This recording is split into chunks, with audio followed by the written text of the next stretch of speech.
Good evening, everyone. My name is Andrew Felton, and I work with the Tualatin Soil and Water Conservation District. And tonight's webinar will be on naturescaping, site planning, and design. I am joined by Laura Price. Hey, Laura, how are you? I'm doing well. Now that we Awesome. got everything up and running. Always great when that happens, right? Have to love those technical snafus as they Yeah, happen at the last minute, yeah. but everything's looking great so far. So before we get started for this evening, I just wanted to go over a few housekeeping items, and then I will hand it off to Laura for tonight's presentation. We are recording the presentation this evening, and we will be uploading it onto our YouTube channel. I will be sending out a follow-up email to everyone who has registered for this event that will contain both the slides from tonight's presentation as well as a link to that recording. So if you do need to step away, or if you do feel like you need to rewatch anything, you will have that ability to do so. At the very end of the presentation tonight, there'll be a little pop-up window that will come up asking you to take a short survey. If you wouldn't mind spending a few moments to complete that for us, it is a big help in helping us develop these workshops and webinars so that we can better tailor suit them to fit your needs. If you do live within Washington County, there will be a question on there where you can insert your contact information, and we'll also send you some printed material that's related to naturescaping, home gardening, things along those lines. So just to cover the format of this evening, I'm going to give a brief introduction to the Soil and Water Conservation District. I will then hand it off to Laura for her presentation, and then at the end, we'll have some time for a question and answer session. So if you do have any questions, at the very bottom of your screen, you'll see a little Q&A icon. Feel free to go ahead and enter those in there, and we can read them as they come along. And I do believe we have a break in the middle of tonight's presentation. Is that right, Laura? Yes, but also I just wanted to confirm what timeline I'm staying on here. How much time do we have? Got it. So we'll be going until about 7:30, 8 o'clock tonight. So Okay. however long we can get going for. A long time for questions. Yep. Exactly. So great. So if you want to go ahead and switch over to the next slide for me.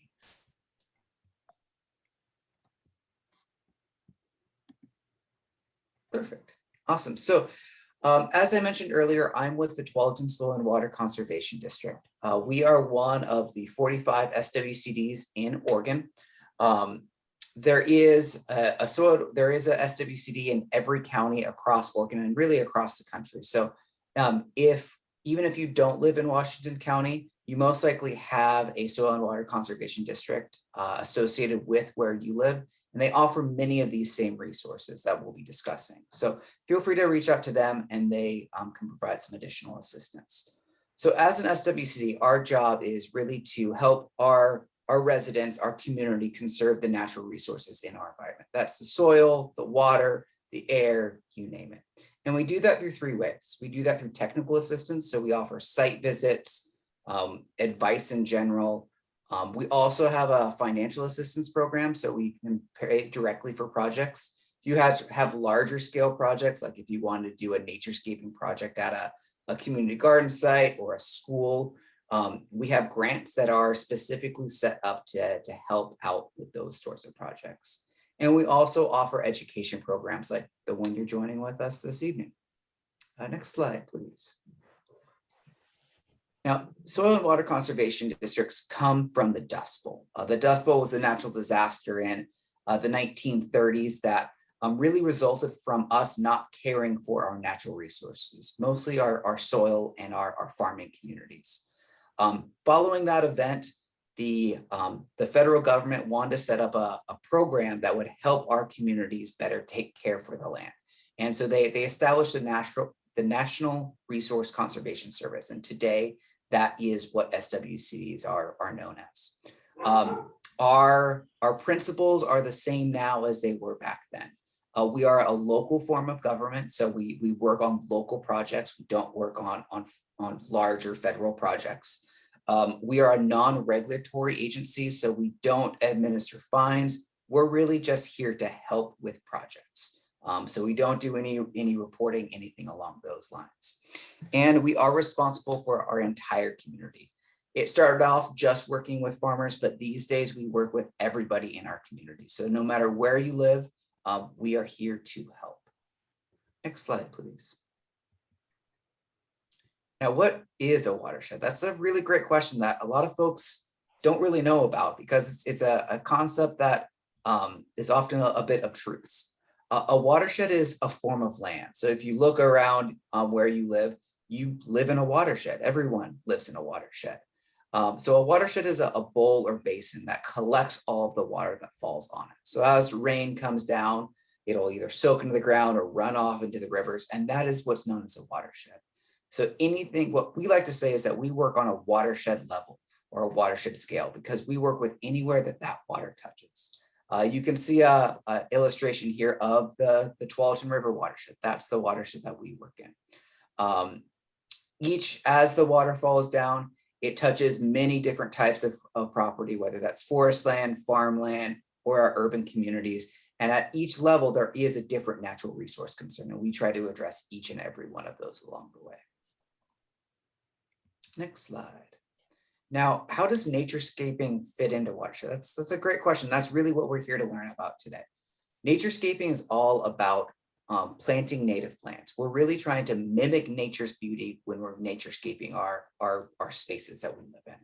Now, native plants are essential for healthy watersheds, because native plants have evolved with our watershed along the way. So they have deeper roots, which means they hold onto the soil better. So we don't have as much erosion or flooding.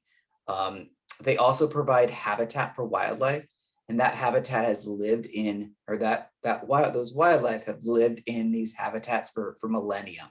And so they've coexisted together, and that is really provides the healthiest resources for them.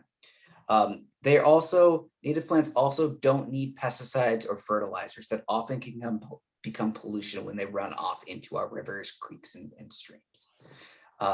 So without native plants, we're not able to have as healthy of a watershed. So that's one of the reasons why we really like to promote naturescaping, and why we're here to learn so much from Laura today, is how we can design a naturescaping area within our yards.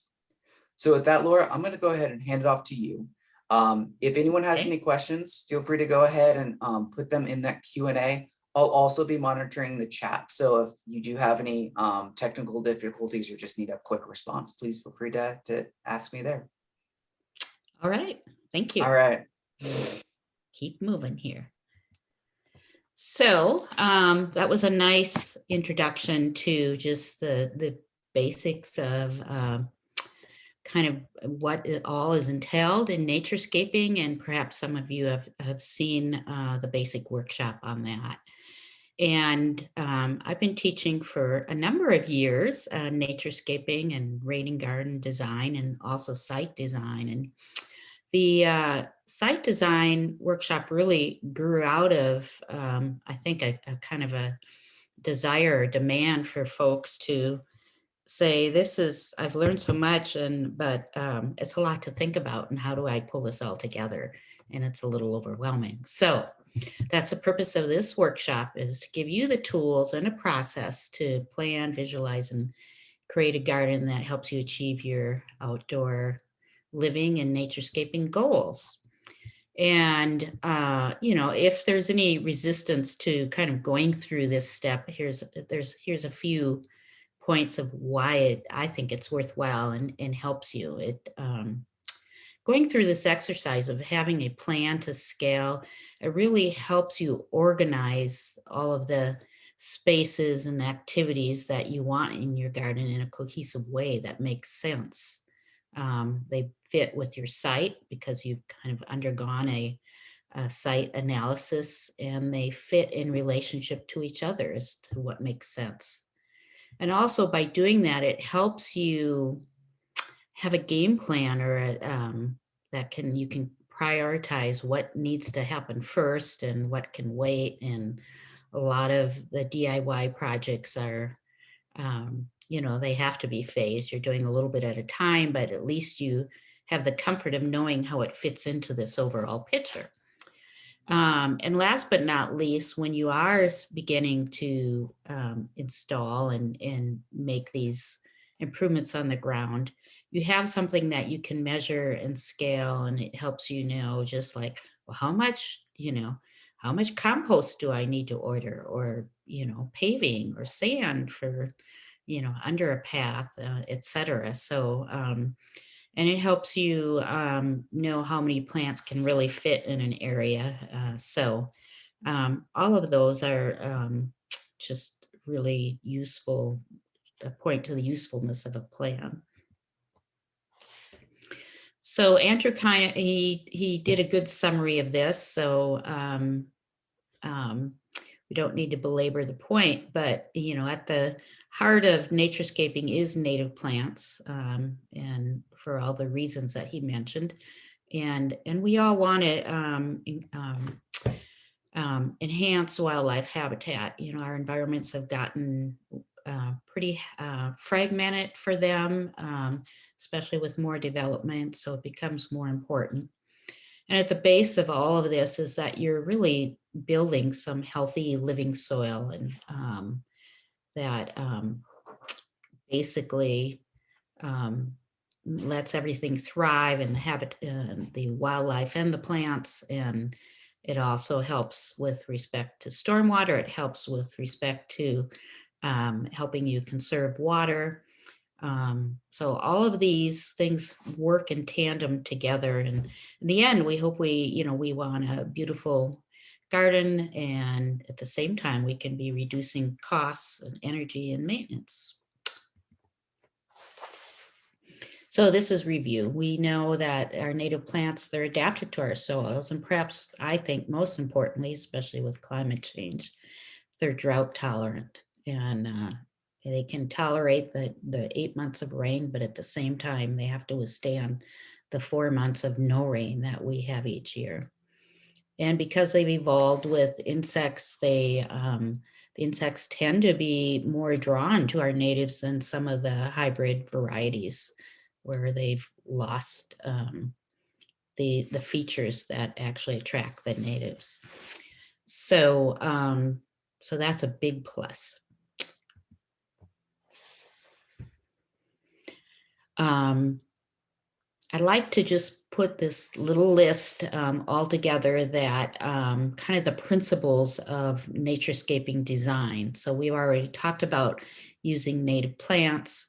The next most important thing is to have them kind of right plant, right place. And we'll see that plants, you see it out in nature. They grow in communities or associations with each other, and you'll use that knowledge when designing your gardens and planting beds. And also, like nature, we want to really have lots of layering of plants. So you've got an overstory, understory, shrub layer, perennial layer, ground cover layer, and we'll see that that diversifies the habitat by doing so. For both yourself and for the birds and pollinators, you want to be thinking of year-round features that really extend bloom times and fruiting times, and shelter through the winter months, etc. And what we go over in our naturescaping basics is all the ways that you can conserve water and build and protect that healthy soil we talked about, and utilizing the rainwater as a resource, and not a problem. It's really one of our most precious resources is fresh water.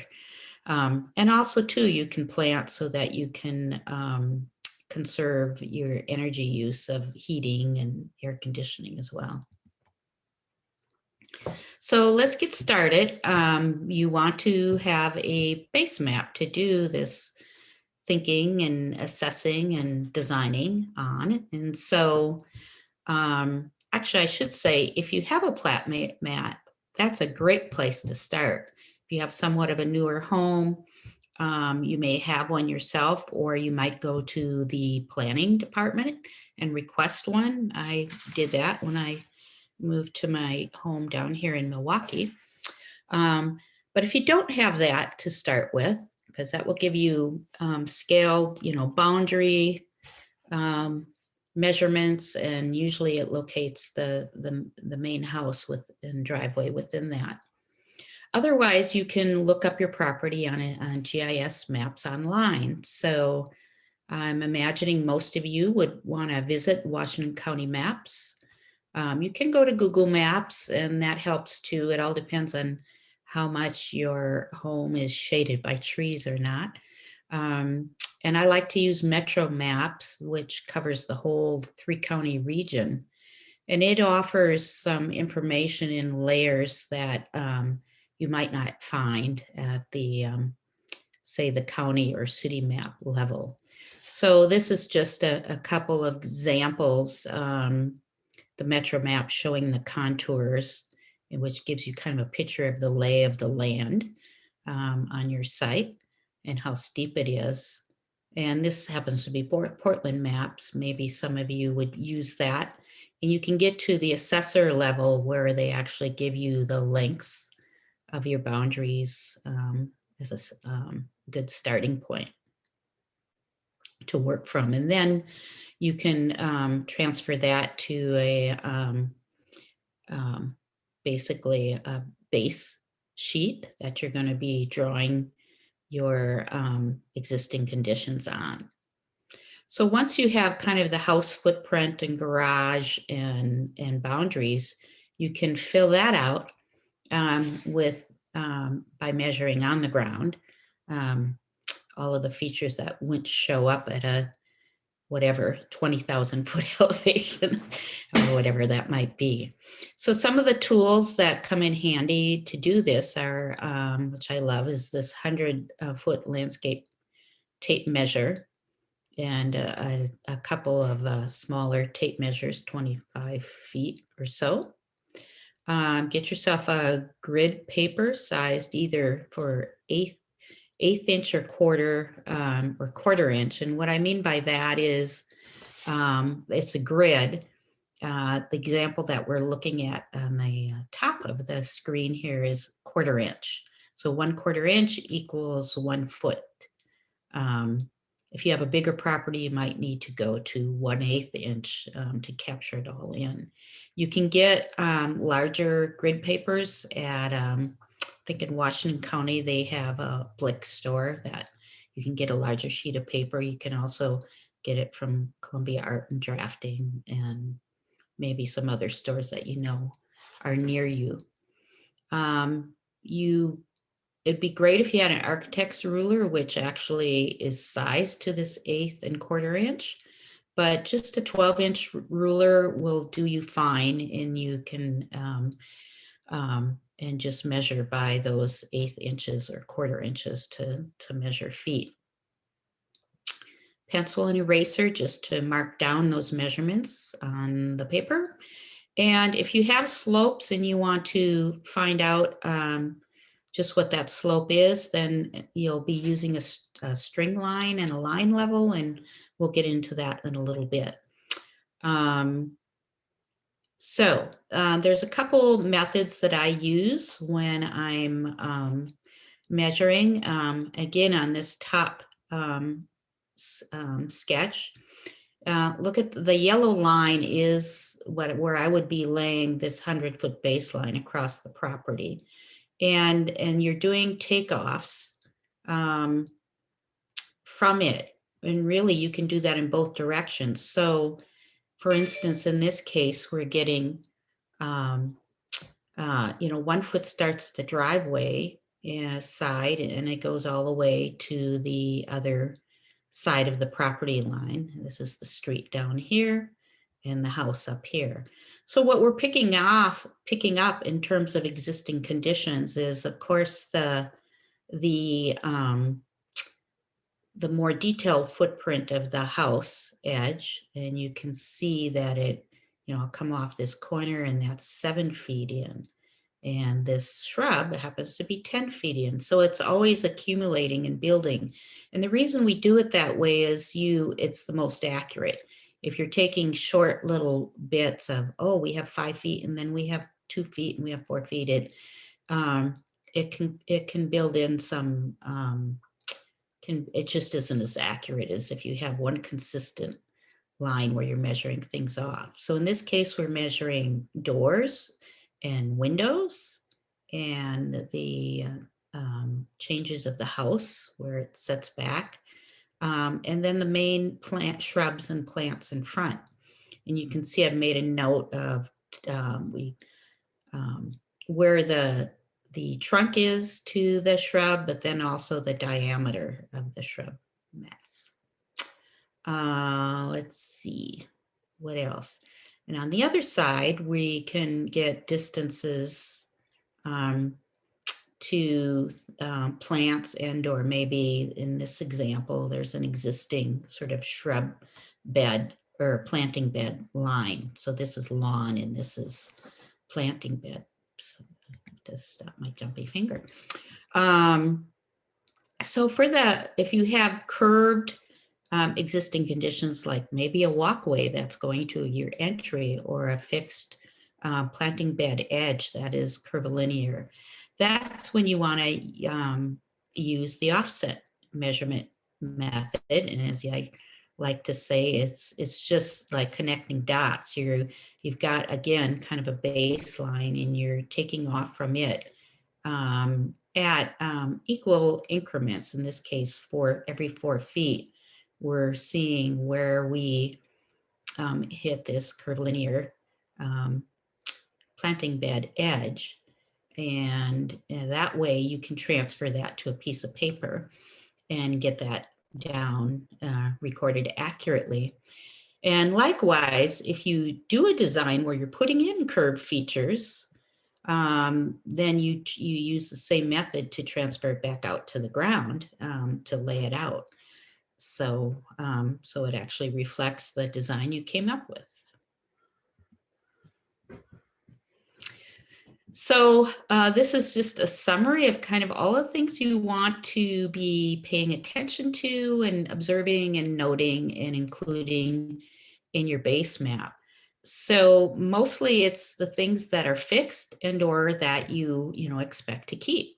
So again, just you can see that we're stressing, like with the home, you do want to know where the doors and windows are, and also how high those windows are at the bottom, so you know what size plants would fit there.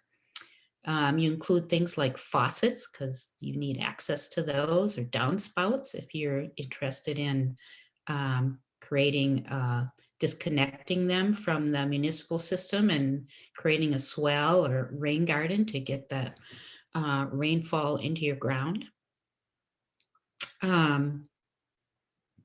Also, any hard surfaces, we see the driveway here and the front sidewalk steps up to the front door. We also have other structures, a carport and a garage. Vegetation, there's not much happening in this example, hardly at all. It's just a tree in the front, a little retaining wall with some invasive ivy, which of course would need to come out. They've noted unhealthy shrubs, probably older mature shrubs in the foundation.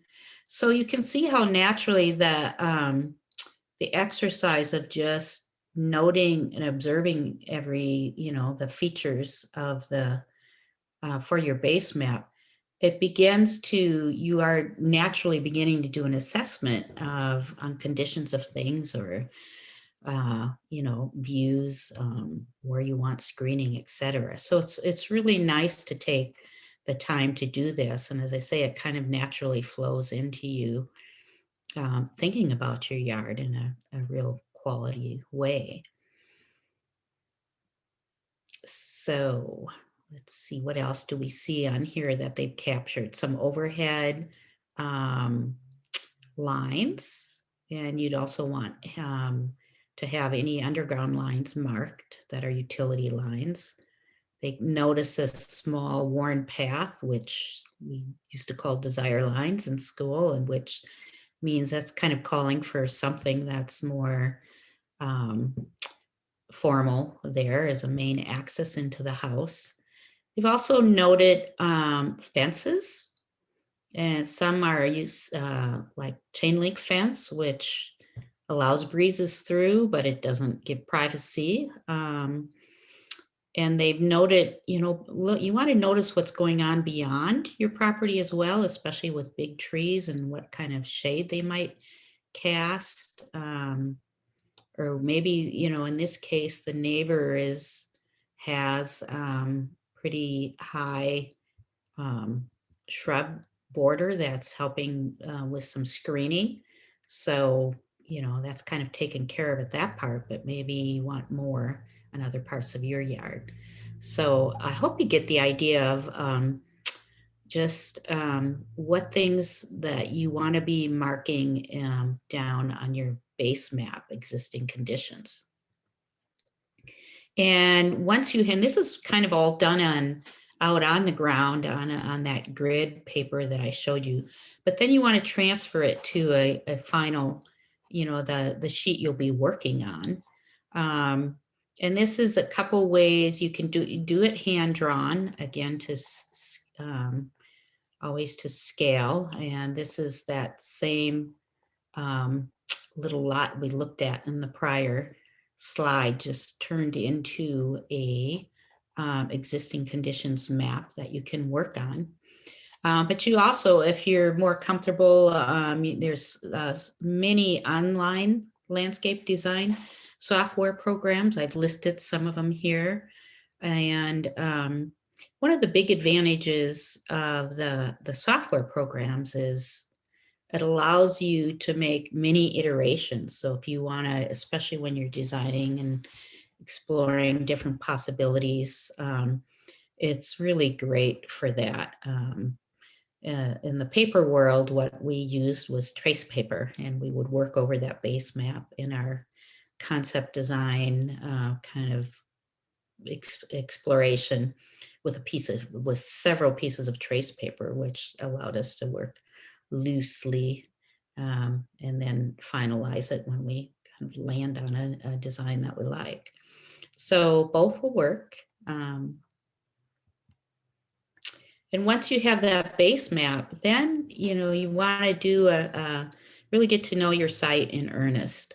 And so much depends on the soils. And so we all have, this is something that's fixed that you really don't change, is a soil texture, which you can see with the little triangular diagram there. All of the soils in the United States are mapped with respect to soil texture. In fact, you could look up the soil survey in your county and find out what soil type you have. They all have a name, and they talk about the qualities of the soil. Again, though, this is at a kind of a higher level. When you get down to site specifics, you'll want to, it isn't picking up all the variations, or if you're in a really urban setting, a lot of those soils might be just altered urban soils where soils have moved in or been taken out. But anyway, and maybe if you've been actively gardening, you just kind of know how your soil behaves and how much clay is in it or sand. You can do that little field test you can feel the grit if it's got more sand in it. If it's clay, it will act like clay. You can roll a ball or press it into a pancake or a snake, and it tells you that's high clay content. And really, for growing, we want not just the texture of the clay, but the soil, but the structure is so important. And you can see in this lower left, the crumbliness of it. So soil particles kind of, they attach together in little crumbles. And also what's really important with that is there's a lot of pore space for both air and water. And what does that do with all that pore space? You have very high microbe activity going on, and they're so important for making nutrients in the soil available to the plants. And also, and the organic material is what feeds the microbes. And if you have compost in your soil, it also helps retain moisture through the hot months, but it also helps soil drain better if it's too clay. It's really a panacea, I would say. And that's what you want to strive for in terms of the structure of your soil. So yes, you can see in this upper right diagram that the water and the air together should represent about 50% of your soil. And the mineral portion in the organic material is the other 50%. So not so critical to do soil testing. It's important if you're growing food or if you're growing crops, you definitely would like to know the nutrient balance or the pH. But, you know, if you're working with the natives and you have a good soil texture, we know that our soils naturally tend to be on the acidic side, like a 6 pH, where 7 is neutral. So, you know, our natives are, you know, they're used to that. But if you were growing for food, a food garden, you would want to get more toward the neutral 7 pH. And then last but not least here, you want to see how well your soil is draining. Again, maybe you know, but you can do a test for that. And in fact, we recommend doing these tests if you're doing a rain garden to know that that soil percolates and drains well enough. So what we see on the bottom here is just you dig a hole a foot deep and fill it with water once and let it drain, because you're trying to simulate a winter condition. And then fill it up again, and you can have a stake marking the line. In this case, we see a little measuring tape, but just mark where that water level is, walk away for an hour, and come back and see how much it's dropped. And if it's dropped even just a half an inch, you have sufficient drainage, say for you know, building a rain garden if you're interested. So thinking about slopes, that is the lay of the land. You definitely have a high point and a low point. And so water is whether you see it or not, water is moving, you know, underground, and your high places are going to be drier and your lower places, what you may find, are a little moister. Knowing the slope is important. Again, if you wanted to build a rain garden, you want to know that you're not building on too steep of an area of land. It's also helpful to know for pathways and such. You really don't want to be walking on a path that's over 10%, can become uncomfortable for any stretch of time. And, you know, for planting beds, it's in terms of plants on them, you know, a 1 to 3 or a 1 to 4 slope is probably a nice slope where, you know, you don't have too much runoff and plants have an easier time establishing. So we're looking again at the Metro map, and you can see here, you know, the contour lines are every 2 feet. And then every 10 feet, you'll see a heavier line like we do on this one. Well, on both the aerial photo and the diagram map. There are settings, as you can see, a menu of layers here. Like I'm looking at contours, but it can also show you steep slopes. It can show you floodplains and wetlands. So it in your case might be useful to look at some of these other layers as well. And so what we see here, you know, there's a little key for this distance is 30 feet. And so we look, it looks like this slope drops 10 feet in over 30 feet.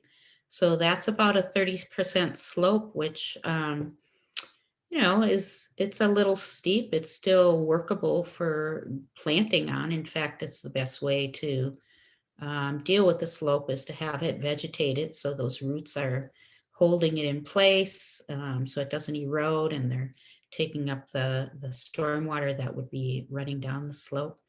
So this, you know, it may be a big issue on your property or one not at all, but good to pay attention to it. And here's a way you can measure slope on the ground. We see this little photo in the upper left. You know, that's a short little slope, so it works with a board and a bar level. And you can see it's really just a geometry exercise. You've got a horizontal distance and a vertical distance in the slope. So, so you get to use some geometry. And here we see a diagram of it being used with a little more distance. But again, here's the horizontal and the vertical, and we want to know how steep that slope is. So what we suggest is you can get a couple stakes and a string. And right here is this little guy, this string level. You can see the bubble in it. So it hangs on the string. And so once you put these stakes in the ground and notice that the slope is one pretty steady distance, or it's not once the slope changes to steeper, then you really need to break it up and measure each of those sections separately. But in this case, so once it helps to have two people, and one person's looking at that where it's level, and and the second person is moving this up and down, or you can do it yourself if you're clever, to where they find that level. And then once you have that, measure this distance and measure that horizontal distance, and you divide the vertical by the horizontal. So you can see that's 18 inches divided by 233 inches. So you're coming up with a percentage. And in this case, this is like it will show up as 0.07 or 7 or 7.7%. And this is right, we like to say with a rain garden, you really want to be working on a slope that's less than 10%. So in this case, it's just right. I've also used my phone to measure slope. It gives you, I think, angles, and so you need to know a little math to switch that. And of course, if you do a lot of building yourself, there's, you know, very handy laser levels out there too that you can use to figure out slopes. So you have the slope, but in addition, there's a lot going on in the ground that you want to sort of note and observe. Do you have, I mean, this is a great photo for showing you what happens when you don't have mulch on the ground. I mean, the rain itself, much less traffic, compacts soil so they get almost as hard as concrete. It's losing that wonderful structure, excuse me again, that helps the rainwater absorb in. And when it's compacted like that, you can start to see rivulets. In this case, we can see where the water is coming off the street, down the path, over here, and ending up somewhere, and probably with some silt deposits. So, you know, this is a situation that we want to address and fix somehow. You might have other places that are extra soggy.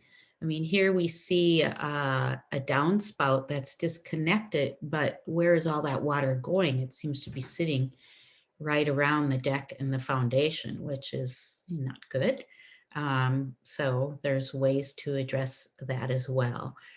And then, you know, in this case, on the bottom example, you know, that slope is really simply too steep to be very stable. And we can see that it's starting to wash away and undermine this concrete. Looks like could possibly be a pool. So you'd be looking at solutions to address that issue as well. This is a big one, sun and shade.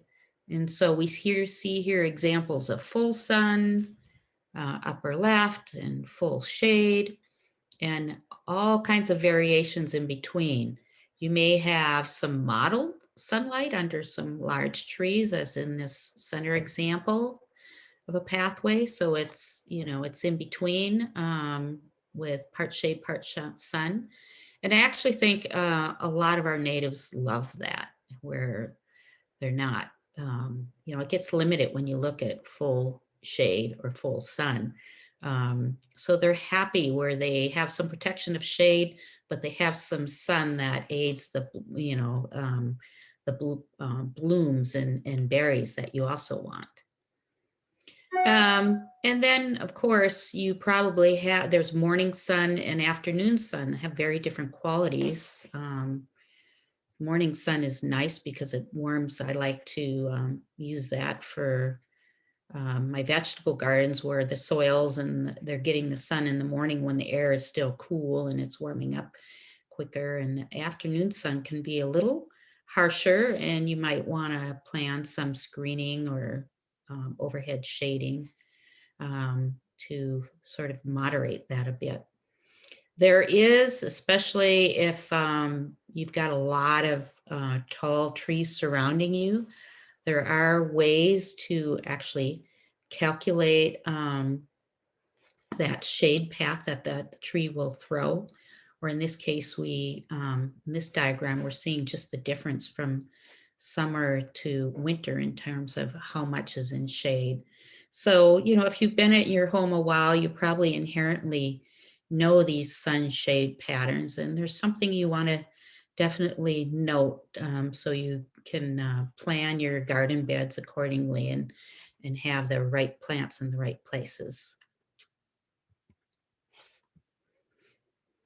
And then views, especially the closer, and denser we live together, that I think our views become more important for screening and privacy. But also don't forget, the desirable views that you might want to frame.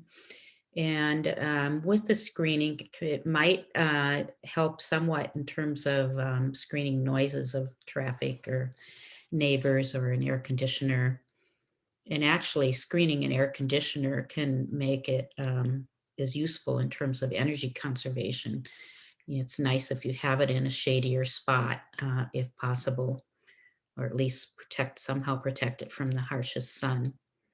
So down below here, talking about views, we see, this was a little project I did. The owners lived next to a golf course, so it's a wonderful view, but you can see how around their little cafe table sitting spot, they've got some larger shrubs near them to kind of hold that space and frame the view of the golf course. Otherwise, everything else is kept pretty low profile along their fence line, very intentionally.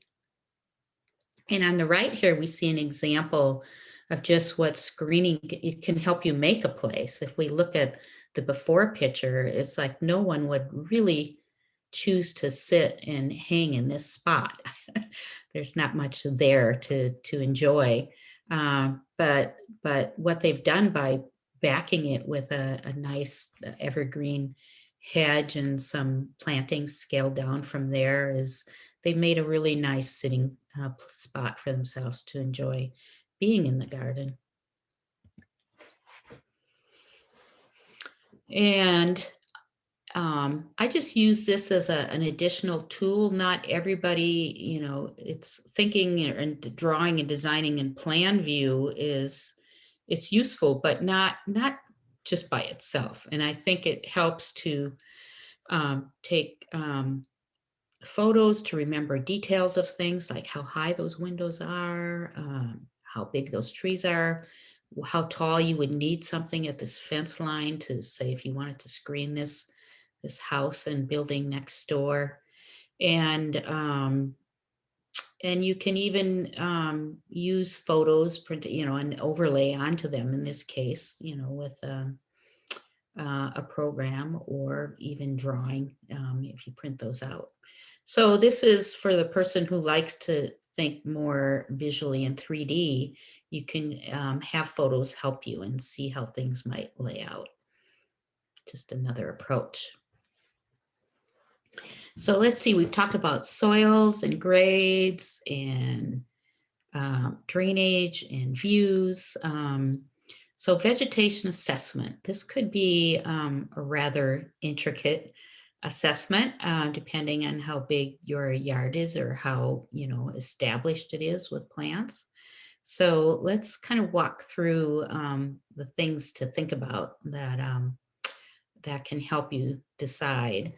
So first of all, if you have any invasives in your yard, you probably know that you want to remove those, and there's all kinds of helpful information to do that, you know, from the Soil and Water Conservation District. And then there may just be some plants that you love and you want to keep. So make sure those are, you know, included in your base map. If you're trying to, if you've got vegetation to clear, you know, think about which, or just stuff you doesn't look healthy or you don't really care for, or it's too old. And there's, you know, you want to think about, first of all, what vegetation do you have that is good bird habitat and or pollinator habitat, and hopefully, you know, incorporate that into your design. Think about how your neighbor's trees affect lights and views. Do they drop leaves or seeds? Or, you know, some trees are notable for dropping sap. And if their canopies are over your yard, that's good to know. That probably is not where you want your dining patio, for example. And diseased and damaged plants, my propensity is to basically remove them in most cases. A lot of our azaleas and old rhodies are being are hit by an invasive lace bug from China, and especially with the azaleas, they get almost ghosted out, and it's so much to, it takes so much chemical pesticide to try to treat them. And I'm more of the mind to replace them with a healthier and probably more appropriate, well-suited plant. Look at what you have and see if you do have, you know, a good balance of evergreen and deciduous. This is important for both the birds and wildlife as shelter, as well as having a garden that looks nice year-round for us. Few more things to think about. You know, is a plant just too close to the foundation that is creating problems with the roof or the gutters or the foundation itself? In this case, we see this, you know, it's blocking a main picture window. And, you know, I would look at that as like this, the rest of what's there that's framing the house is very nice, but I would look to be replacing something there to make a more friendly entry. Plants get overgrown, and I guess, you know, it's good to think of, can these be pruned? Sometimes you can cut them way back and to just rejuvenate them to a size with specific plants. I would use a pruning guide to help you, because there is a whole art to kind of pruning and maintaining your landscape through pruning. But here's an example where we see a Japanese maple it's just kind of become one big undifferentiated blob down to the ground. And here in this example, this Japanese maple, it's limbed up and it's opened up. So you really get to enjoy the architecture of the trunks and see through a little bit, cast more light below, so you could actually have a ground cover growing beneath it. So pruning is, actually, I've come to love it over time, because it's, you know, it's not an all or nothing deal that you don't touch a plant or you take it down altogether. You can do a lot with shaping it ideally. for its situation. Some of you may have plants that are just too aggressive and spready, and they're an ongoing maintenance headache. This might be the time to think about removing those and replacing with something that works better. And then again, I see a lot of yards that, it's obvious that they were put in the 40s. And what people loved to grow in the 40s was roses and rhodies and azaleas and junipers and camellias. And they're not all doing so great. Our climate is different. And I think we're moving to, and I've seen this even in the nursery industry, we're seeing a lot more broadleaf evergreens that are drought tolerant that I used to be propagating them 25 years ago in California. And now I see that they're doing well up here. So look to those more drought tolerant plants if you're thinking of replacing something that's old and unhealthy. So that was a lot of things to consider and note and record in terms of your site assessment. And these are just a few examples of this. We saw this before, just in a sort of an overlay of everything: the sun and shade, views, prevailing winds, some drainage issues seeming to go toward the foundation. So, it just gets it all down on paper that so what you're aiming for when you do your design, and also where the most opportune areas in your yard are to place the things that you want to do. So here's another one. You can see it's like wishing for a little more privacy, screening an eyesore, noting some erosion on a slope here that they want to address.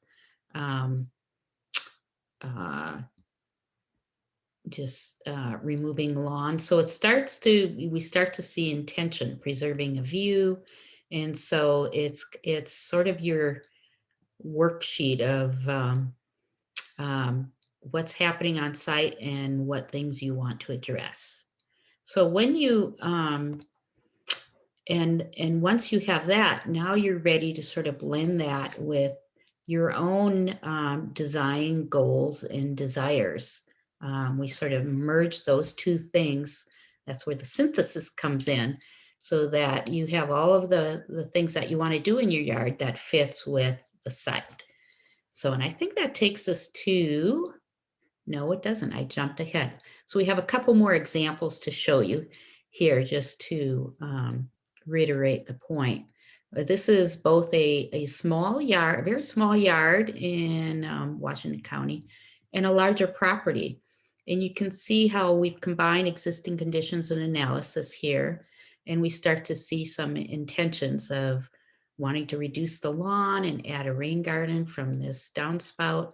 The front was south facing, front was very sunny. So there's a desire to add berries or vegetable garden in the front, but a little screening from the street and shade tree, because it was, it's just too full sun on the house there. And in the back, when we look at it, we see there is an existing shade tree, perhaps a nice spot for sitting could be made there. Want to reduce the lawn a little bit and diversify or reduce this arborvitae hedge that's along the back. Noting another place where they could disconnect the downspout and pop in a little rain garden. And basically wanting to diversify all the vegetation around the backyard to create better habitat. When we get to the larger property, we see that it becomes almost more of a restoration plan.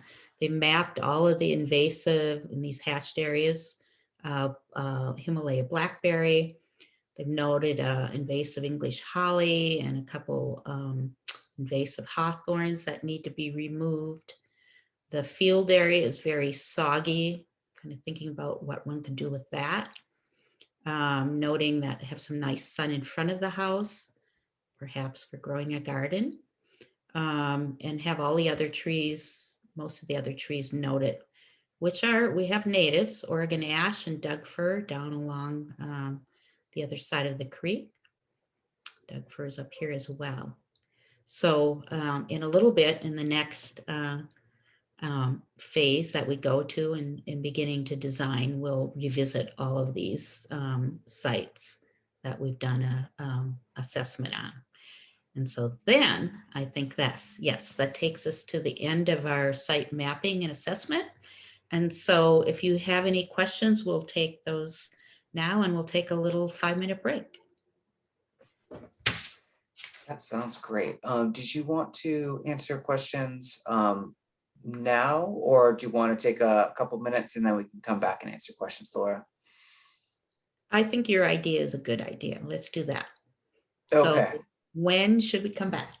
So let's come back at 7 o'clock. So it'll be about 3 minutes. Does that work? Sure, works for me. Sounds great. And Alrighty. if there are any questions out there, go ahead and put them into the Q&A, and we can start answering them at 7 o'clock. All right.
How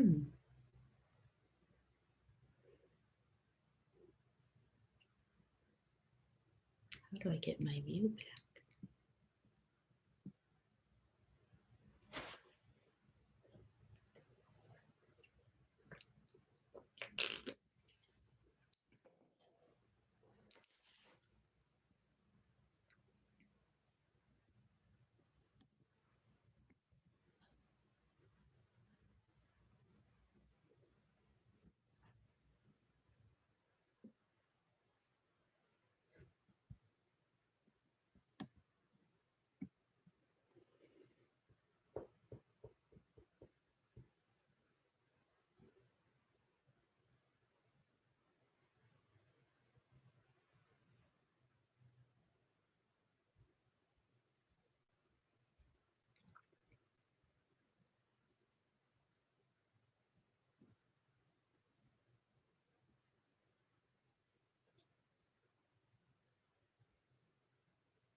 Okay, looks like it is 7 o'clock. So we do have one question.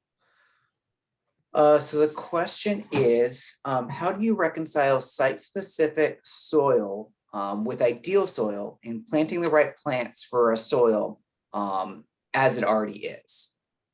So ideally, if you're trying to put the right plant in the right place, but you also want to improve your soil, what's your best recommendations on kind of weighing those two options? Okay, well, I think in almost what I notice, this is a big topic. Yeah, I'm sure it is. like my example of my home that I just recently moved to, it's kind of a newer home in a subdivision after I moved from my 100-year-old home. But it's like, I just have the feeling that they scraped all the topsoil away, first of all. So all that's left there is clay and rock. So in this case, I almost need to build a bring in a topsoil. But I will say that in almost all cases, like we said, whether your soil is on the sandy side or the clay side, what I find is like the key thing is making it a living soil that's full of microbial activity. And the way you do that is by adding compost into the soil, and it improves the structure of it, the drainage, the water holding capacity in the summer, and the microbes make nutrients available, and they aid in the kind of decomposition of they feed on the compost, and it's just and it builds, it builds over time. So even though we have, there's some cases of, like if you were doing a rock garden, for example, with really kind of plants that would be very dry, like more apt to see on the east side of the Cascades, then I would be using the compost more cautiously. But you want to have good drainage, no matter what that soil is. You need to have drainage, and I think what we find is it's all too often it's very compact. So you definitely want to be getting air and pore space back into the soil for that. And then a way to not have it be compact after that, once the plants are established, they kind of help with the root systems, help with the drainage and take up. So I don't know if that was helpful or not, but it's just, my simple answer is mix compost in with, because too many soils are just the mineral component. Yeah, and it really, as we're talking about it, it really depends on what that natural environment that you're trying to create is, right? Here in kind of that Washington County area, we really have very rich clay, our soils are very clay based, which compost also helps with, but we have rich soils. And so we want, and as as urbanization has happened, that those soils have been kind of cleared away in many regards. So you're almost having to build them up and then plant. And so it's a balancing act, as you mentioned, but I think you're on the right track with adding compost no matter what. And I'm glad we have a new cat attendance as well. He's been doing this since he was a baby. Oh, perfect. Loves it. And it's always only on the left side. I don't know if he likes laying over the heart or what, but go figure. Quirky. Okay. Sounds great. Well, let's head back to the second half. Yeah. And if there are any additional questions, we can go ahead and answer those at the very end here. I'll try to stay on time here too.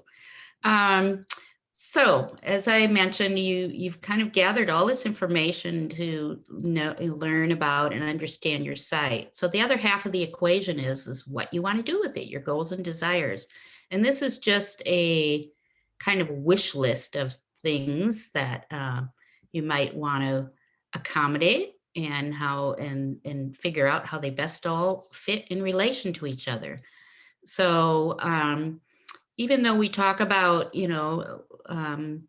gardens without lawn or reduced lawn, often there's, reason to have a little bit or lawn, using it judiciously where you can really enjoy it. Outdoor dining, almost everybody seems to want a place for that.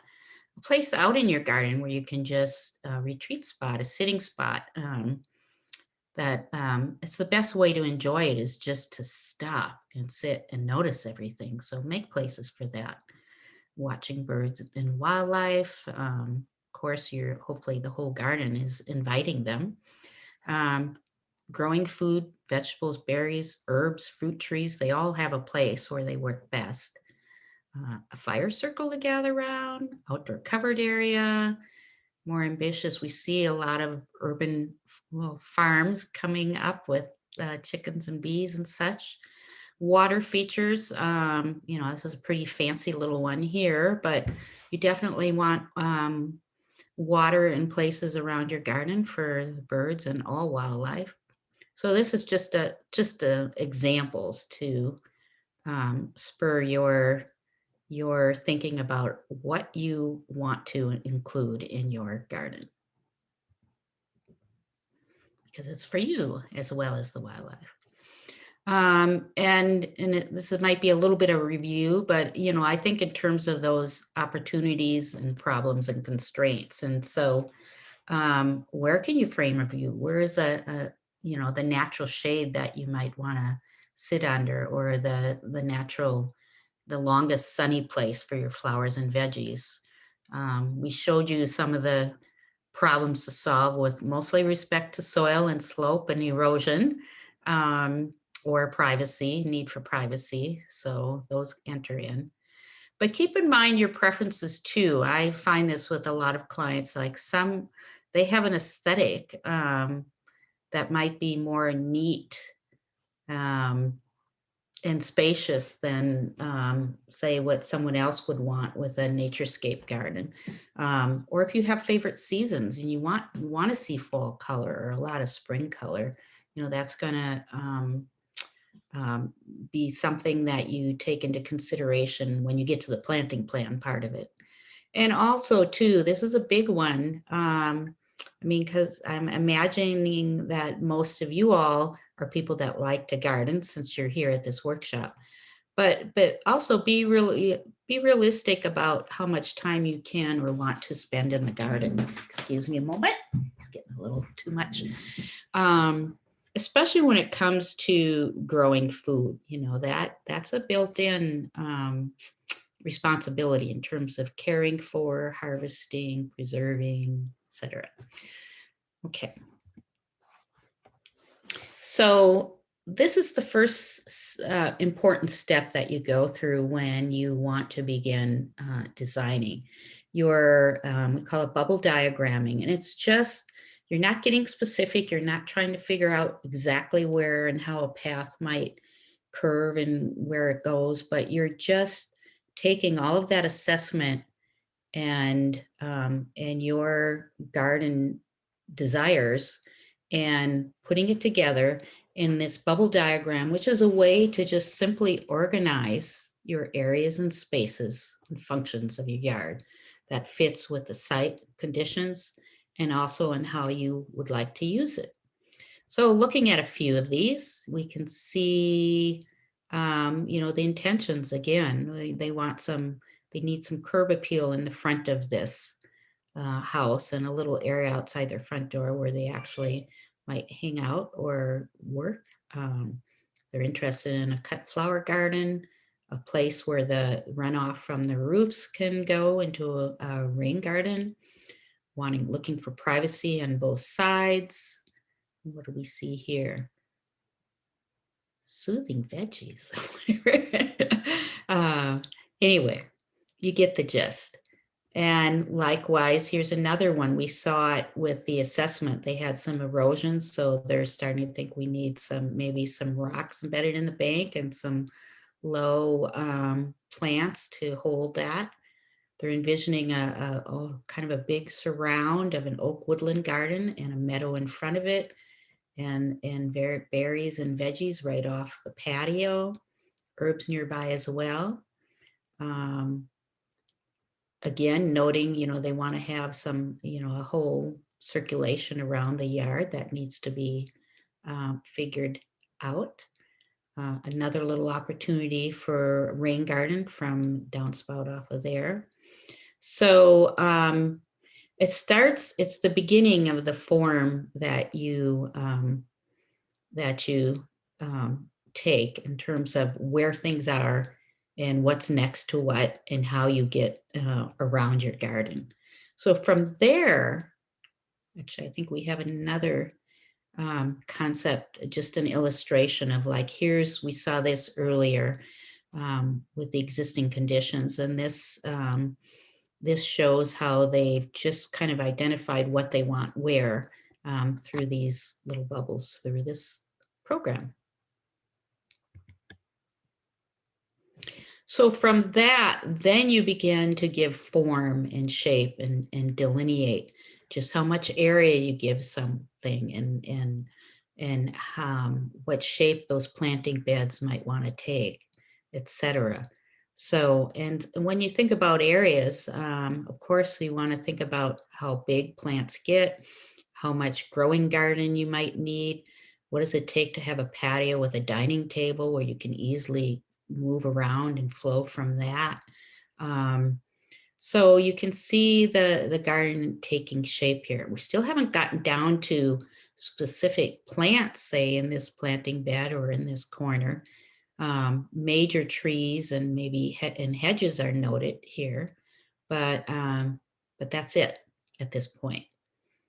And likewise over here, we see the same thing. We're seeing they needed circulation, and so they have these, very defined walkways that kind of jog in and out. Designated bird bath with low perennials around. So again, even if you're not getting specific with plants, you're starting to see what you need function-wise, like a tall evergreen for shelter and the deciduous tree, or 2 tall evergreens I see here. So again, you start to see it's looking at maybe what size of shrubs and trees can fit in here. So it's drilling down just with a little more detail, and you can see the layout of the garden here.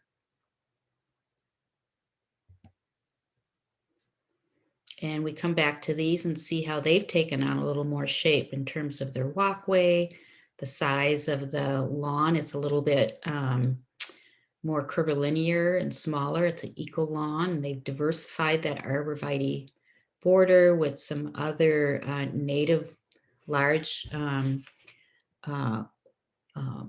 native shrubs that would have berries and flowers for wildlife. Same on this side as well. And when you see the hatching like this is imagining that you're going to have some understory ground covers that also like the shade, in which we have many Oregon natives that fill that bill. And up front, we can see how they've fit the blueberries and raspberries in, little rain garden, pollinator flower bed, vegetable garden here, some, what shall I say? We have some, a little bit of screening from the street in front to kind of frame the entry to the house, but otherwise kept a low shrub border. And these are more like anchor plants at the corners. They've carved out part of the driveway, or want to make a Hollywood driveway. And over in this larger property, we can see that the plan is to introduce all these wet-loving meadow plants into this area here. And they've, in all of the areas where the blackberry is removed, it's an opportunity to introduce a 9-bark and twinberry and Douglas spirea, red twig dogwood. These are all deciduous flowering, quite large native shrubs that will bring a lot of beauty and are happy next to the creek there. They're doing some staking, redwood stakes, which is a great way to propagate, or you just cut branches and stick them in the ground and they can root and become more shrubs in these wet areas. Brought in a ponderosa pine to bring a little more diversity in terms of the evergreens. And down here where the invasive hawthorns are, we have 2 quite large blue elderberries, which our birds absolutely love. And they've introduced some stormwater harvesting catchment system and added some vegetable boxes in front. So we have 2 plans here, and each of these can, this can get down to it again, a more detailed level with planting plan. But for some of you, this might be enough, just if you're designating size and type of plants that you're going for, then you can have some flexibility in terms of what you actually decide to plant.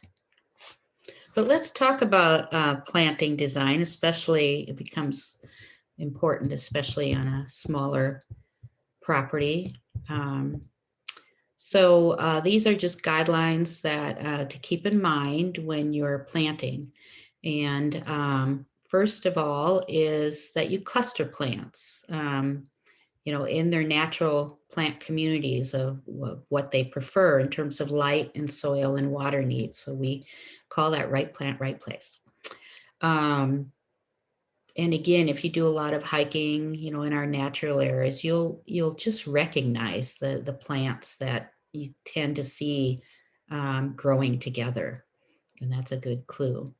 So design, think in layers. So you have an upper layer and understory canopy and right on down to the ground, like this one example shows. And I like how they've listed the different birds that prefer these different levels of in the canopies, layers of vegetation here.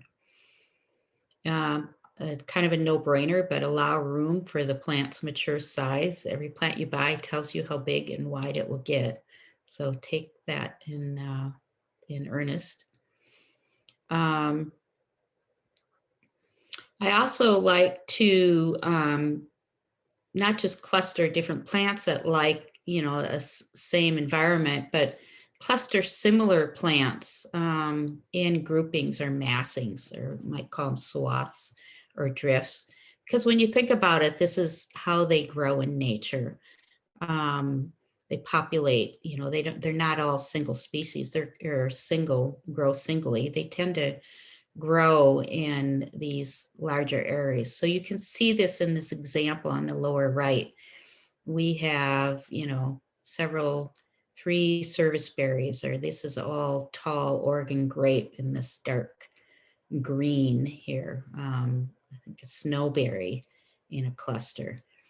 And these are all ground covers, low ground covers, beech, strawberry, thrift, nodding onion, kind of along the path here.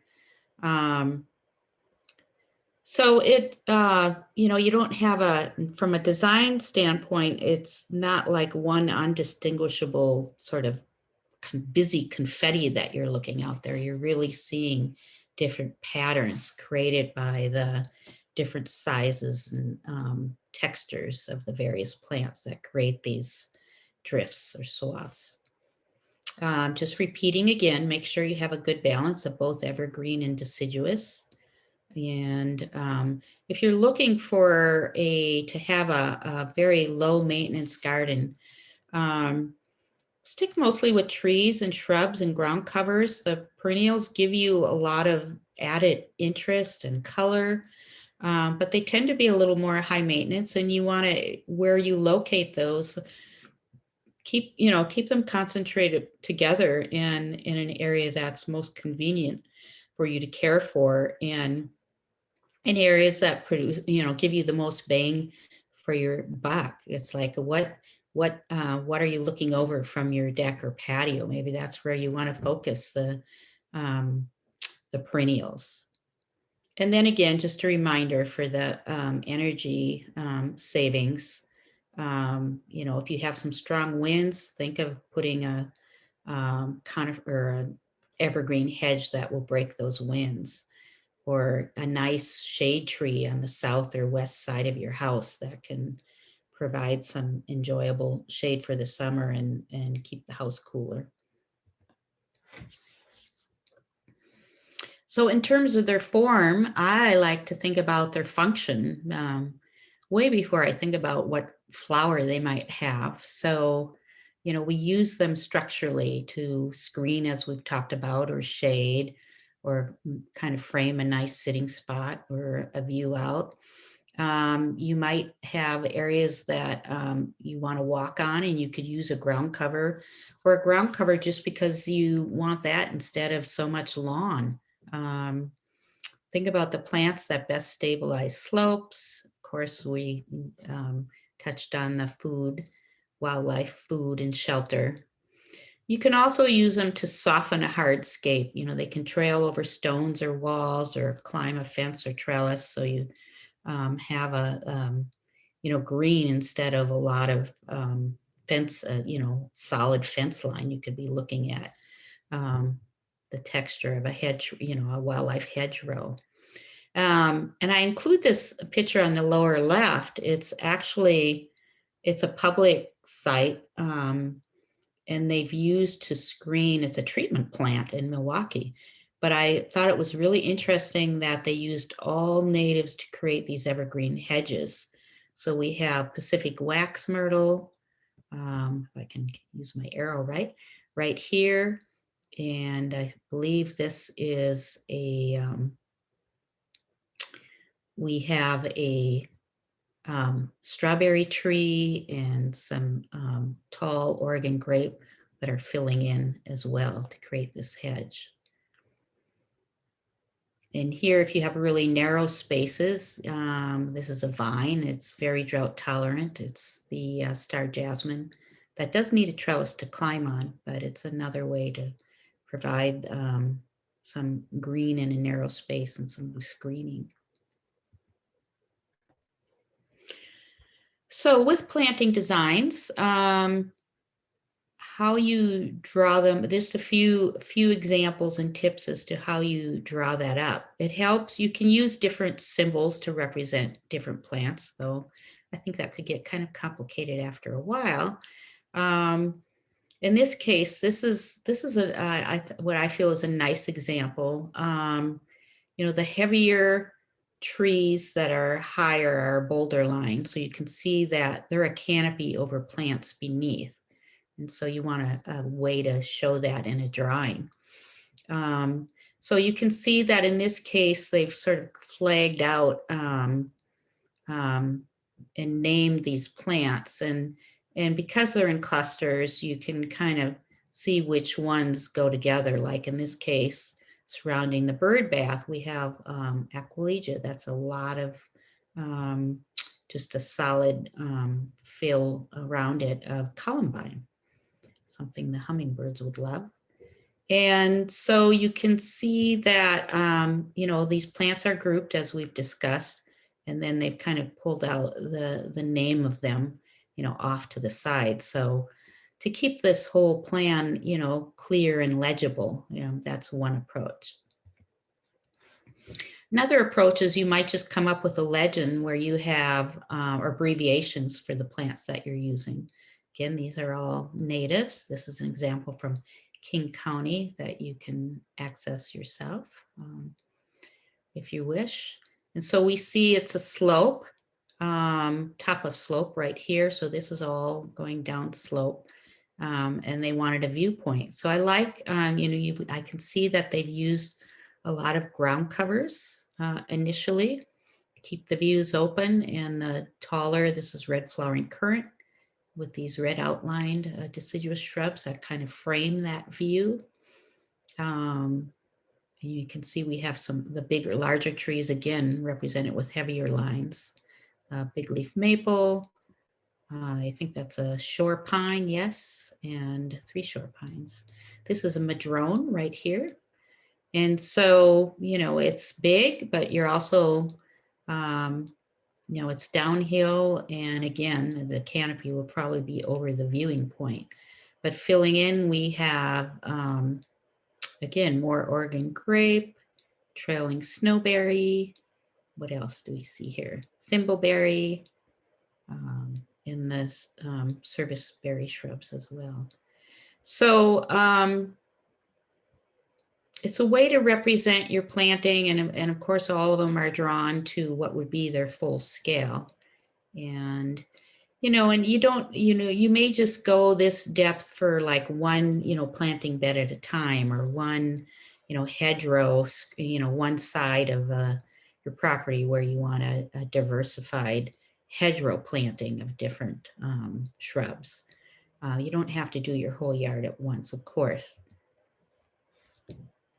And I just want to, for fun, show examples of, these where we're looking at companions and associations of plants that like the same conditions. So these are all shady companions. We can see the vine maple in this one here.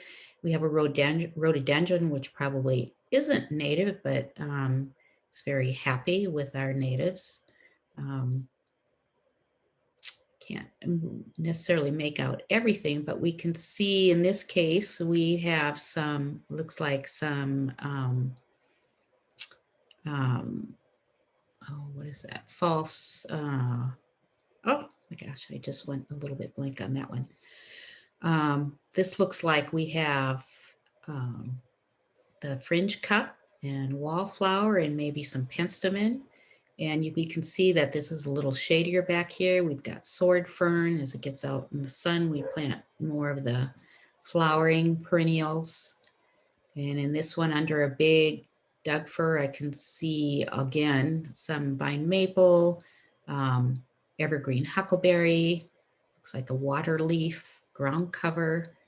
But what I like, what you note in these shady plants is they tend to be not as flowery, but so much variety in colors of greens and form and texture that, yes, it's a little more subdued, but it's very restful and I think really beautiful or pretty combinations. And these are all the ground covers that you can play with to give that kind of carpet on the ground, which, it holds more moisture in the ground. They're all happier because of that. You have less weeds. So I'm a big proponent of using ground covers. And maybe you're familiar with all of these. Wild ginger. The bleeding heart gets a little taller, like a foot or two, but otherwise most of what you're looking at here is about 6 inches off the ground, I would say. Except for a trillium, that would definitely be a foot high or so. And here are some of our plants that prefer more sun. We can see in the upper right, we have a monkey flower and also the lupins and some columbine here around the bird bath. We can see not all of these are natives, of course. It's a blend and mix. We do have a low growing ceanothus that this might be, or some other blue flowers. So lots of California poppies. Great for, it's nice that we see, this mulch slope with a lot of planting on it. I see quaking aspen young over here. And these are our flowering deciduous shrubs that love the sun, the red flowering currant, and this is 9-bark.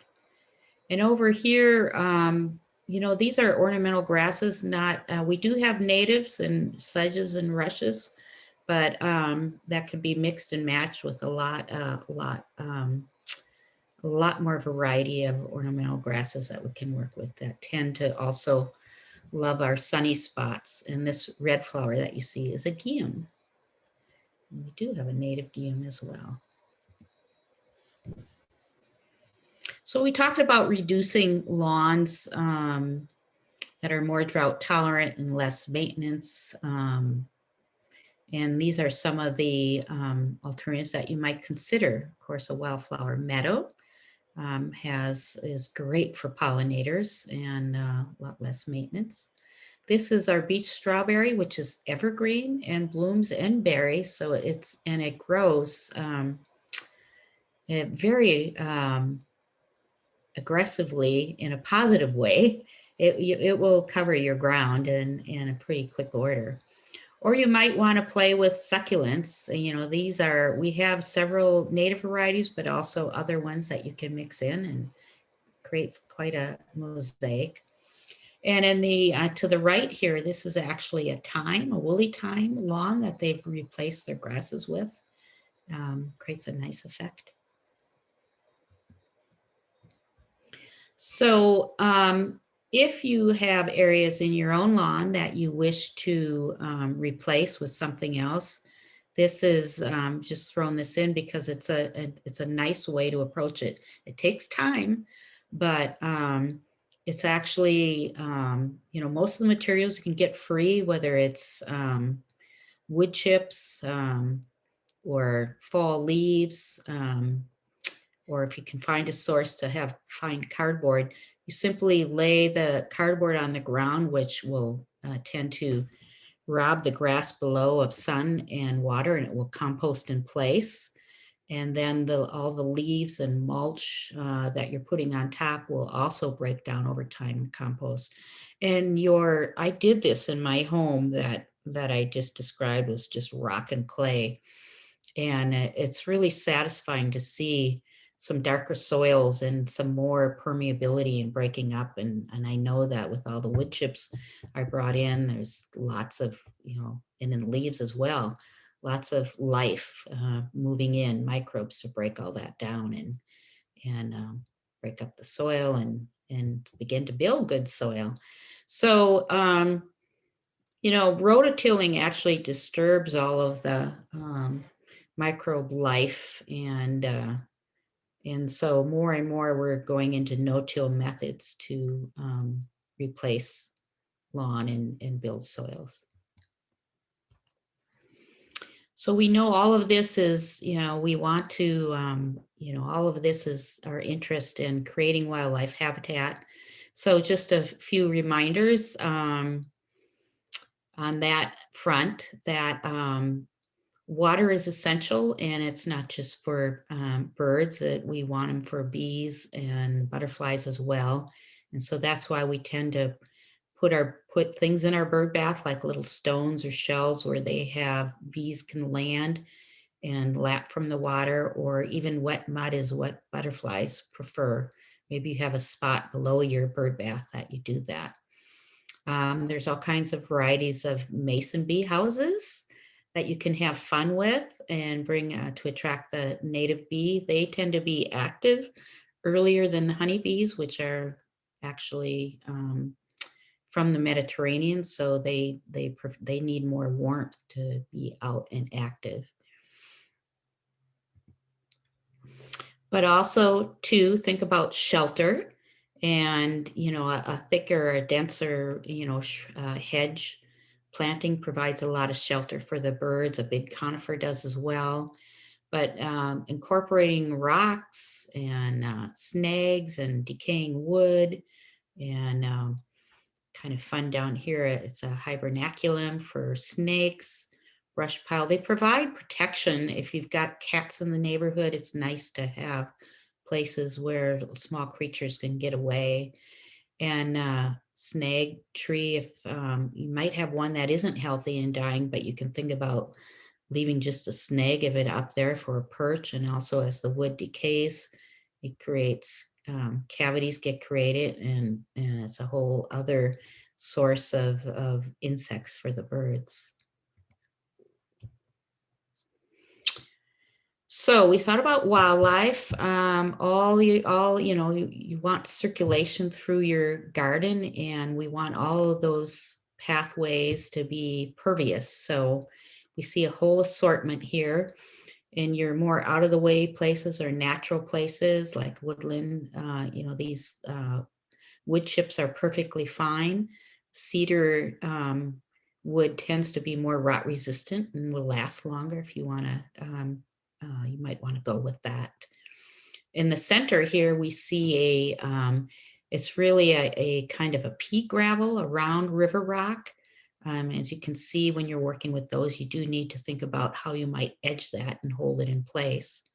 The upper right is a quarter minus gravel, which means it's 1/4 inch size on down to fines, and it's angular. So what you can do with this is it compacts to a much harder walkway than, say, the pea gravel would, which tends to be a little loose, but it's also nicer on your feet. And then we have a whole array of, can have a flagstone, stepping stone path, or maybe just paths in a lawn area. If just so you don't have the kind of the lawn getting compacted and worn in that spot. We also see pavers mixed with gravel as another option. And in some of these cases, you can use, if you have a concrete that you're wanting to get rid of, it actually can be broken up and makes a nice flagstone path look at no cost or very little cost compared to the flagstone. And here's a close-up example of a Hollywood driveway, which is primarily made up of thymes and succulents. And so basically all the water from the driveway can drain toward that center island of plants and get in the ground. If you're thinking about, and this is a big topic, there's all kinds of ways to capture rainfall. You might just want to steer it somewhere through a bioswale, which actually helps spread it into your garden. This lower right example was this client actually had a lot of seeps coming onto her property from surrounding properties, and the lawn was really mushy. So in this case, there's a kind of a swale at the edge of the lawn, and beneath it is a French drain. And so it's picking up all the water that's coming onto the property, carrying and conveying it down to the corner. If you can see my arrow, there's a rain garden on the other side of the path that collects all of that water. But generally speaking, we're collecting the rain off the roof, which is often the largest impervious surface of our yards, that in the driveway, unless you have more acreage. And I just wanted to show you kind of a variety of rain gardens that let you know that there's really something for your taste. And also they vary in terms of, it can be a sunny rain garden or a shady rain garden, and you'll choose plants accordingly. Last but not least, you might want to harvest and capture some of that water. So you see in this example, that is, I'm guessing, maybe a 5,000 gallon tank. And that's really, if you're interested in harvesting, you want to go larger size tank or cistern, because of our rain patterns, that we get all our rain at once and then no rain. So you need to store more to be able to use it here in the Northwest. And again, we've talked about water for wildlife and different features. So it can be as simple as you can actually buy these rocks now that are made to be, they're carved out to work as a bird bath. And here we see again just a simple bird bath with stones put in, so it can accommodate the different size birds and bees that would want to drink that water. And we get a little more, kind of go a little more fancy with each of these examples. This planter water feature actually is a bubbler. What's nice about the bubblers that you see in those two examples, birds are really cued into the sound of water. So it draws their interest. And of course, you can take it to these levels as well, with a little pond or a fountain or cascading stream. It's very ambitious, but definitely a lovely center feature of a yard that has, of course, habitat value as well. And then finally, I find there's a lot of folks that are interested in naturescaping and also growing food. So our food gardens are moving a little more front and center in terms of our front yards, because that's often where the sun is. So, it's nice to build a raised bed. It actually is functionally better here in the Northwest, where you get a longer growing growing season by raising the bed. So soils warm up a little sooner, they drain better, and you can actually get more efficiency by planting them in a bed. You have less room taken up with paths, and they're easier to maintain. In this case, you can see they've added hoops to the bed to make a year-round garden.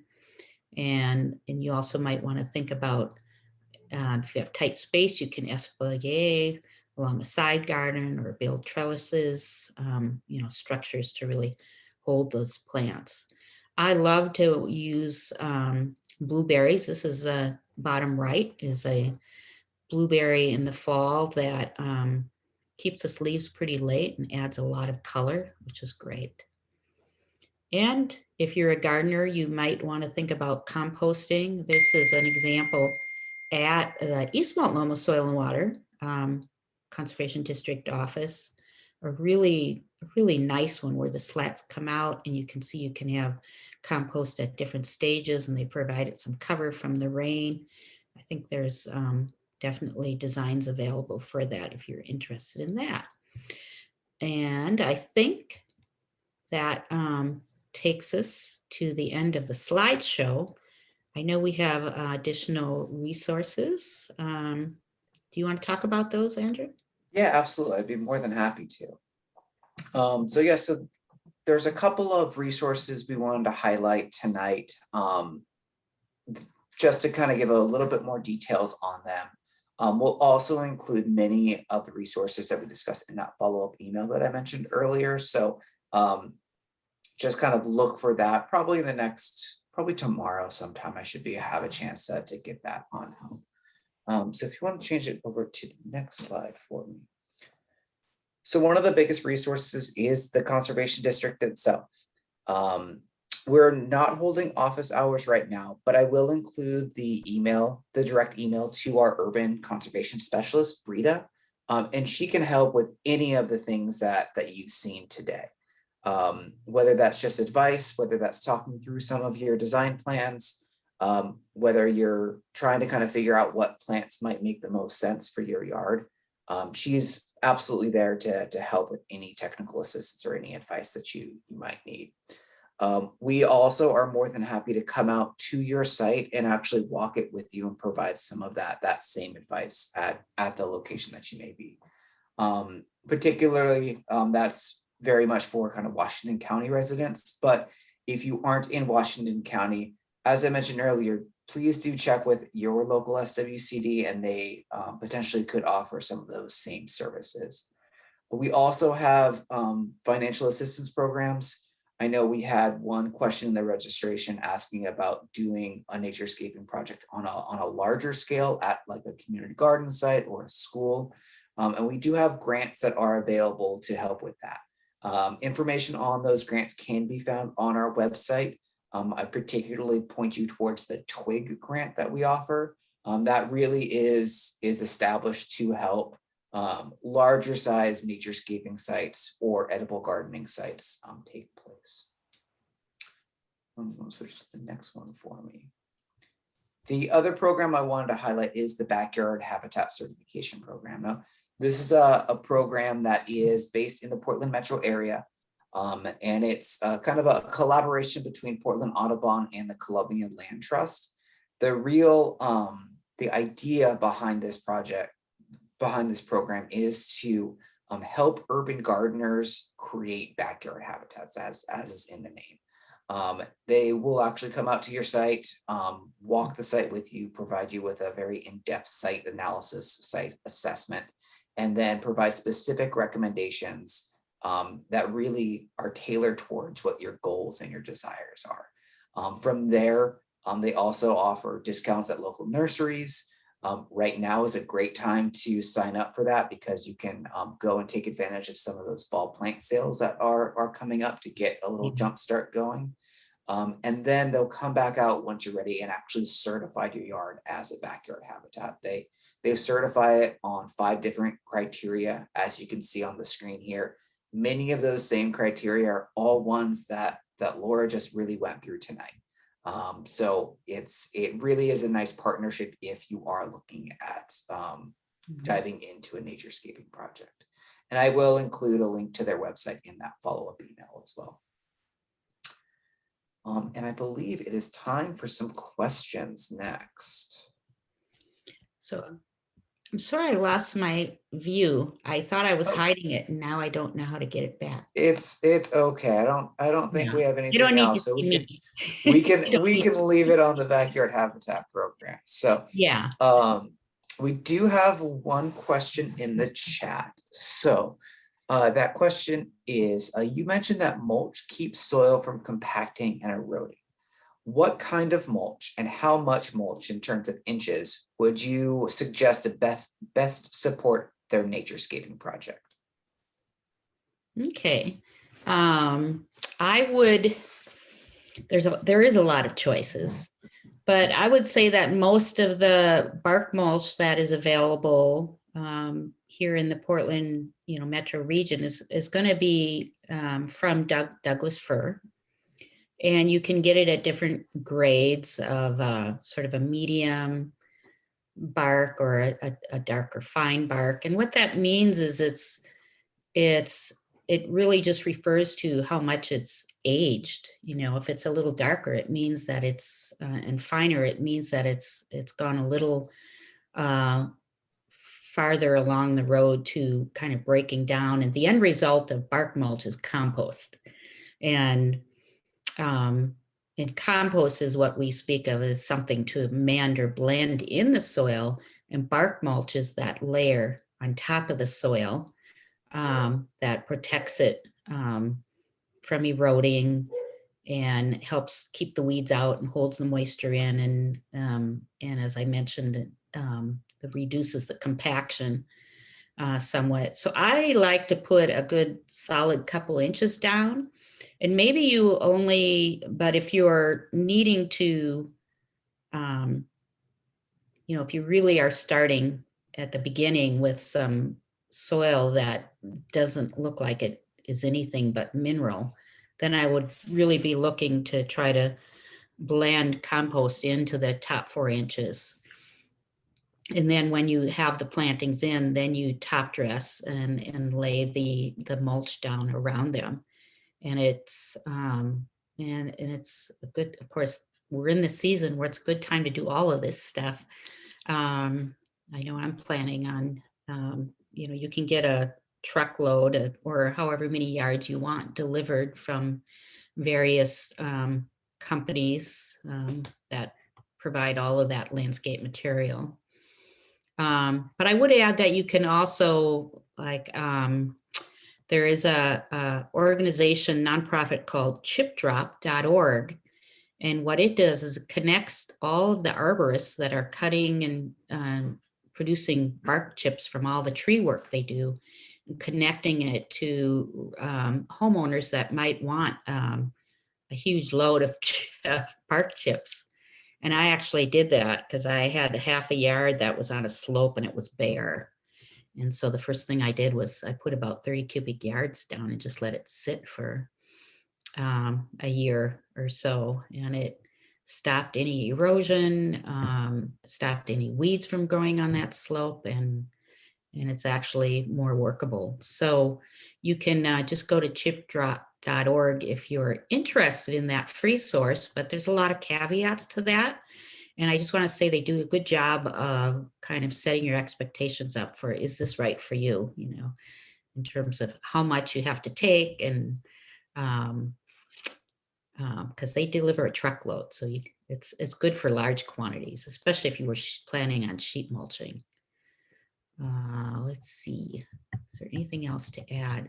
Sometimes before bark mulch breaks down, it's mostly carbon, and then and so when you might want to counteract the carbon breakdown by adding a little nitrogen amendment, organic amendment like feather meal, or I feel like I'm going off down a rabbit hole here, but there are all kinds of organic byproducts that can be applied for your fertilizers. There's really no need to use chemical fertilizers. So I use cottonseed meal or feather meal, actually growing a green cover crop with legumes introduces a lot of nitrogen into the soil.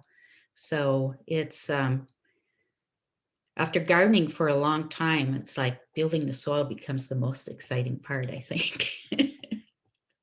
Get that texture right and the nutrient right. It certainly does. It all starts with the soil, right? Yes, it does. There is a follow-up question that just came in Okay. about bark mulch. And so the question is, how does bark mulch impact nitrogen in the soil? Compact? How does it impact nitrogen in the soil? Oh, well, yeah, as I said, and I probably wasn't clear, while bark mulch is, I've heard that it takes up nitrogen in that breakdown process. So that's why I think I would be, if I'm planting in the ground, I'm usually adding compost, into my hole where I'm planting. So the plants, at least in the first couple of years, have a nice mixture of both the mineral soil and compost and or some fertilizer mixed into the hole where I'm planting it. But as we know, but that's just for the establishment period. All of our natives are pretty used to our native soils, but when they're young and you're trying to establish nice deep root systems and easy growing, you do want to amend the soil and water them for the first couple of years. And I tend to, use fish emulsion or kelp emulsion, other things to kind of counteract it's not major. At least I haven't noticed it as a major thing of putting mulch down and having them negatively impact the plants, because it's just on the surface.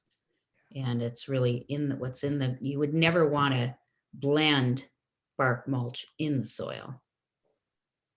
Yeah, that's exactly what I was going to say. As Yeah. I understand it, it's very surface based, and it's short term. The long term benefits of keeping your soil from being compacted and eroding that mulch offers far outweighs those drawbacks. Yes. Mm-hmm. We had a question that was asking, what is the benefits of leaving fallen plant material on the ground? Well, it is compost, and it's the nutrient you think about. If you think about our forests or our natural areas, that is what's happening. Every year they're dropping leaves and needles, and those are on the ground, and they make a nice carpet cushion on the ground, and that holds moisture, and it's a seed bed for new young plants. And so it's the nutrient cycle going full circle, really. And so that's what we're mimicking when we say naturescaping. We're really just taking our cues from nature and trying to mimic that. And so I know that Xerxes Society, which is, it's kind of like Audubon, except for invertebrates and insects. And so they're a big proponent of leaving the leaves on the ground. I tend to brush them into my off any lawn I might have, but I brush them into the planting beds, because if it's just soil exposed, it actually takes a hit from the winter rains in terms of compaction and or erosion.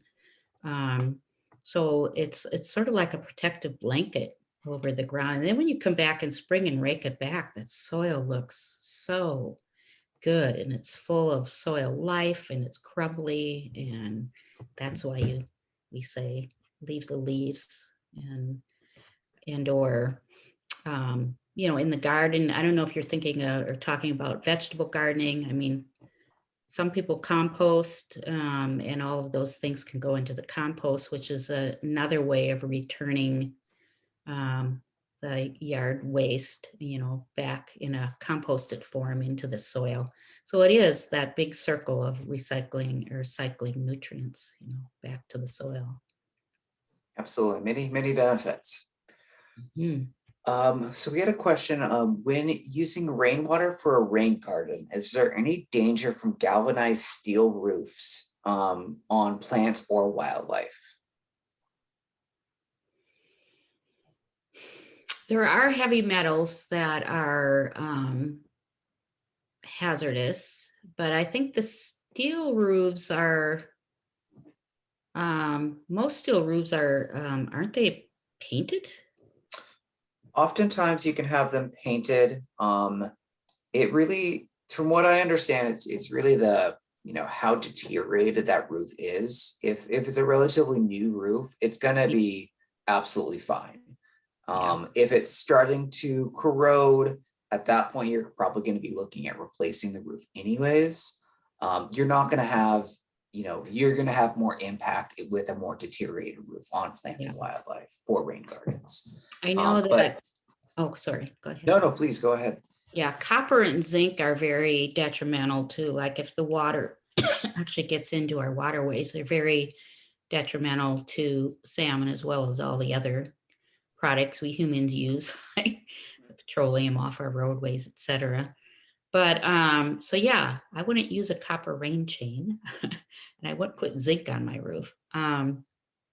As two examples, but also keep in mind that these rain gardens are stormwater treatment facilities. That is their function, and for a lot of the pollutants that might wash in, they are broken down by the soil, by the mulch, and by the microbes.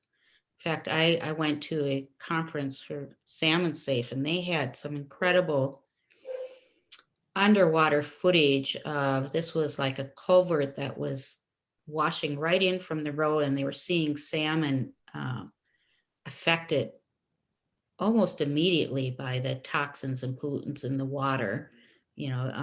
Some breeds of salmon are more sensitive than others. But at the same time, they showed how they treated that one culvert and created a whole kind of compost channel for that water to go through. And it was significant difference. I mean, what I was so impressed by was just the degree of science applied to it, and that they could really measure notable differences of just the cleaning ability of compost and mulch.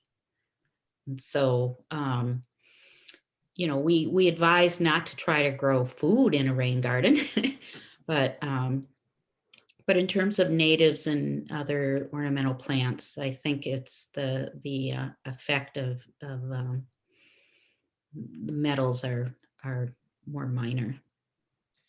Yeah, and we'll also be holding a rainwater harvesting webinar in October as well. And so I'll include a link to that Nice. to that registration in that follow-up email. So if you really want to dive deep into rainwater harvesting and get some good ideas and ways and mechanisms that you can implement, that'll be a great resource. Are you going to talk about harvesting potable water? Outdoor water. The main focus is going to be on outdoor water, but the folks that we're holding with Gray Water Action, they also set up gray water systems as well as some potable water systems and filtration systems. So I'm sure they'll have some expert advice that they can provide. I predict with our climate change, that's going to be becoming more common. Our water is precious. It certainly is, and it's becoming more and more precious every day. Well, that is the last question that we have for this evening. But I want to thank you again, Laura. Every time I see your slides, I get a new inspiration for what I want to put in my garden for this year. So I know I certainly appreciate it, and I'm getting ready to do some mulching and fall planting myself. So well, we should talk when you're really ready to do a bigger planting, maybe. Absolutely. That sounds great. And I will be sending that follow-up email with many of these resources and a recording of tonight to everyone that is registered. Thank you all again for joining us this evening. Thank you all. Alrighty.